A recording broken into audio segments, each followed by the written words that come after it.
Hi, and welcome to Natural Intelligence's Interview with a Marketer. Today, we have here with us Luciana Telles, who is the Chief Marketing Officer of Spark Networks.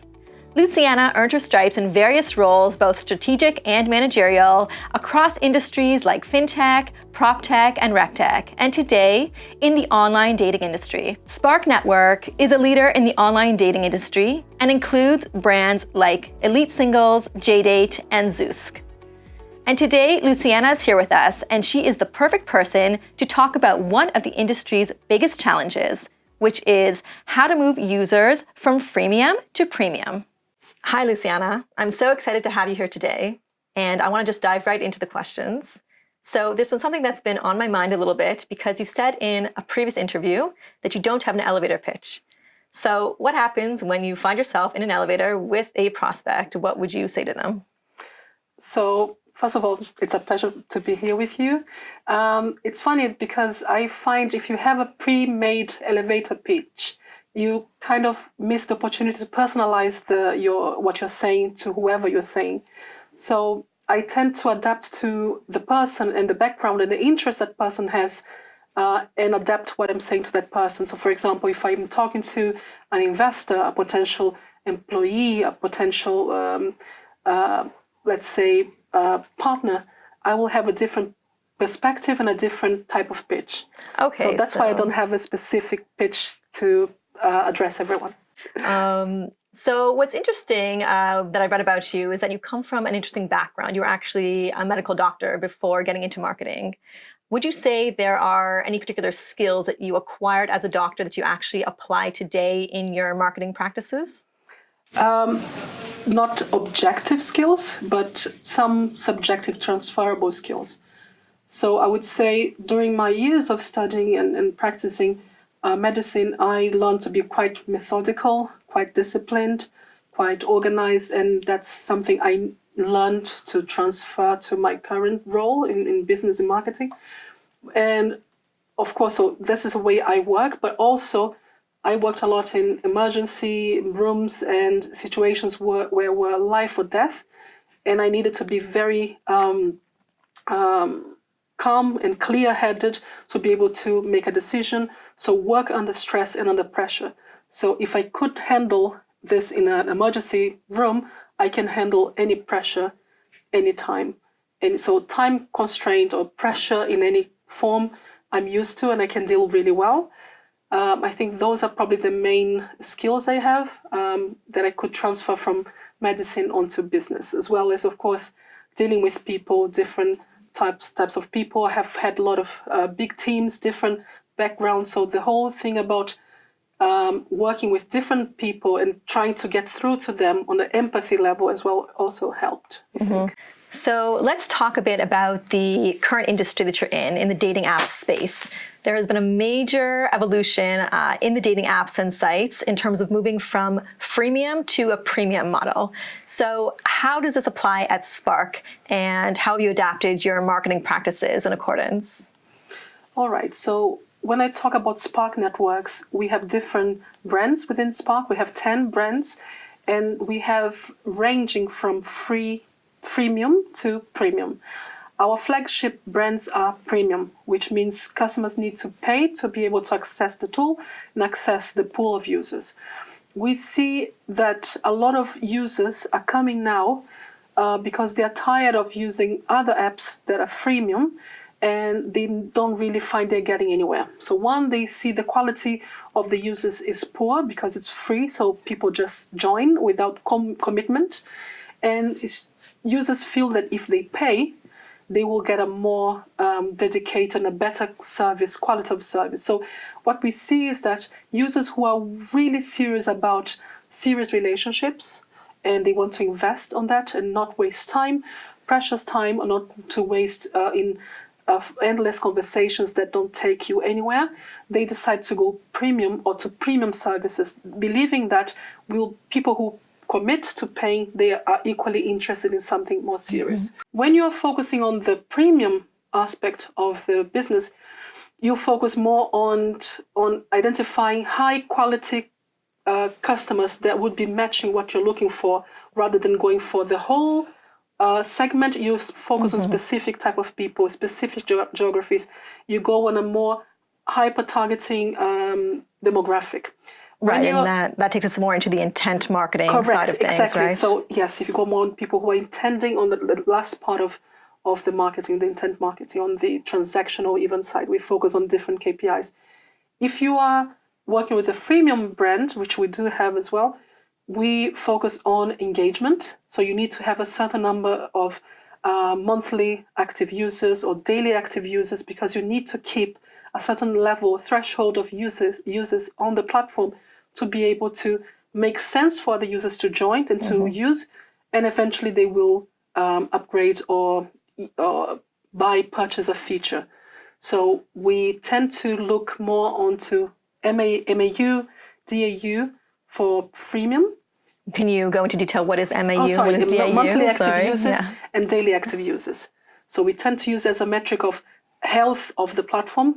If you decrease that, so it means fewer people are messaging or contacting. There are fewer people on the platform. So you need to keep a certain level of engagement. So I would say if you are marketing for a freemium model, you need to go a bit broader on your marketing activities. So broader and cheaper. In the premium approach, you need to go more high targeted, and you usually pay more to acquire that user. And in the premium model, how many users are you generally aiming for on the different platforms? It depends on, because we have different brands with different demographics. So for example, we have certain brands like JDate, JSwipe, specific for the Jewish communities. Right. They're looking for a relationship. We have Christian Mingle, specific for Christians. We have Silver Single, specific for above 50s. So it depends. We have a certain threshold of users we need to maintain the platform, but depending on geography, depending on the segment we are targeting, they vary. So if we're talking about, again, focusing on the premium users, and we're talking about intent marketing, this has actually become an important building block in marketing. What channels or tools do you use to attract your high intent users? All right. So in regards to intent users, I'm talking about the end of the intent marketing, so the transactional part of intent marketing. For that stage, which is for premium models, we tend to focus on that. We use mainly search engine marketing, so both paid PPC Google and SEO as one of the main channels for that, because we know exactly what people are searching for, when they're searching for, what they're searching for, and we can adapt exactly and show them exactly what they're looking for to convince them or to make sense for them to purchase. And once they come into the funnel, are you moving them through upselling? Are you offering them something? Yeah, once they go through the funnel, then we have to work more on the intent market. So understanding what data we have about them, what they are looking for. So what can we target them with, and what will be interesting for them to upsell? Then we can use CRM. We can use our data collection to actually retarget them. So there are different tools that we can use to make sure that we present the right fit for what they are looking for, and then it makes it easier. So it's I think intent marketing is the personalization of marketing now to what people are looking for, because people are in different stages in their journey, and if you approach them differently, they will be less likely to convert. The same with, we're talking about dating industry, but it's the same with you. You met someone and you find that person interesting. They come to you and say, "Do you want to marry me?" And you haven't even met them. You'll be scared. So you can, even if it's something you eventually marry, you don't want the question to come before you're actually ready to marry. Right. So that's a very good analogy. So it's analyzing the same with the dating industry. So people need to be, first of all, are you open to meeting someone? Yes. And among the people you like, who are the options? Who are the partners that you could choose? And then eventually you date that person and you eventually marry that person. So it's the same with any industry. You need to first understand where you are in the journey and target that person with the right content to fit what you're looking for at that very moment. Luciana, perhaps you can share with us a particular marketing success stories and even talk about, what you consider to be success. Good question. I had quite a few success stories, I think, along my career. One thing I found quite interesting is that things are not set on stone in digital marketing. So we learn as we go. There are a lot of different tools, different practices that we just learn and incorporate into our best practices.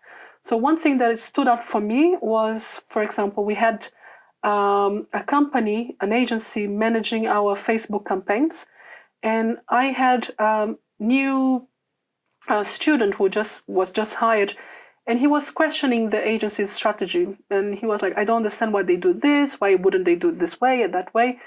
And they were valid questioning, and he was supposed to manage the relationship with the agency.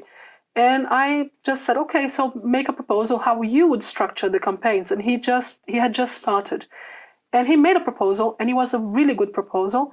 So I gave one market for him to try that strategy. And long story short, in 6 months, he was heading Facebook strategy. He managed to make that work and scale that up. So I think one point that I want to say out of this success is you don't have a ready-made answer or recipe for success.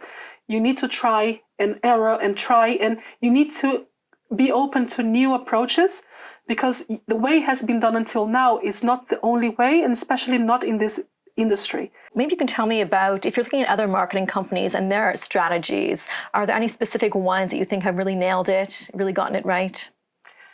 I will probably talk about the usual suspects. So one company that doesn't fail to impress me is Apple. Apple is kind of renewing its image and itself every year. They were positioning very much in the beginning like the disruptors, focusing on design, simplicity, and usability. Usually in the beginning for designers, and then everyone else fell in love with it, and they were the disruptors, they were the new and the good. Now they are trying to position themselves as a more broad to the consumer. So they were elite, and now they are trying to be less elitist and more relevant to different demographics.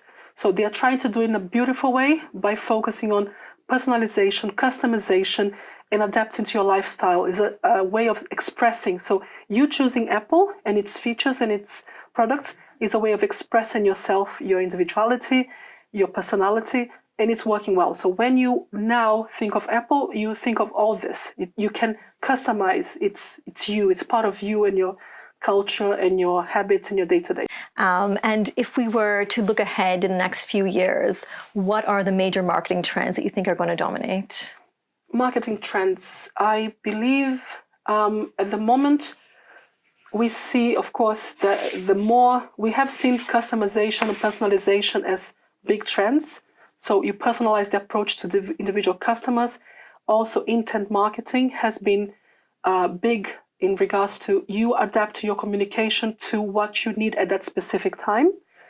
But another part of the innovation is more and more we are using video, and the new generation is all about video. So I think eventually we were going to get into responsive video. So users will be able to interact with on a video level, and we'll be able to advertise and go more into marketing, less of a static and more video animated marketing strategy.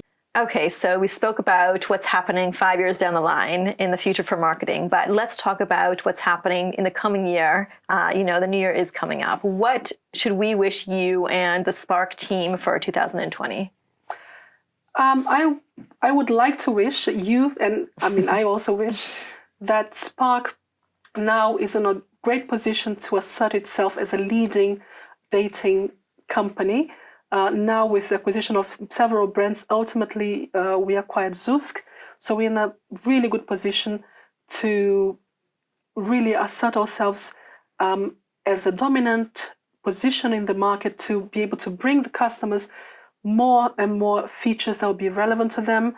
So we are finalizing this process of uniting with the Zusk team. And so we are hopefully for 2020, we'll be on different path of, rather than cleaning the house and arranging those and finalizing those synergies actually focusing on the growth. Well, Luciana, thank you so much for sharing with us. That's the end of my questions, and it's been a real pleasure speaking with you and hearing all your insights.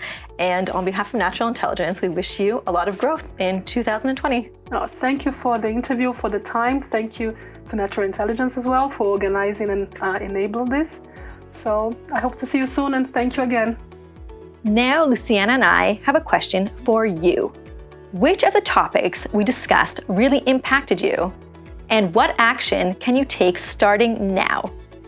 The best discussions are taking place over at naturalint.com/partner. So head on over there and leave a comment.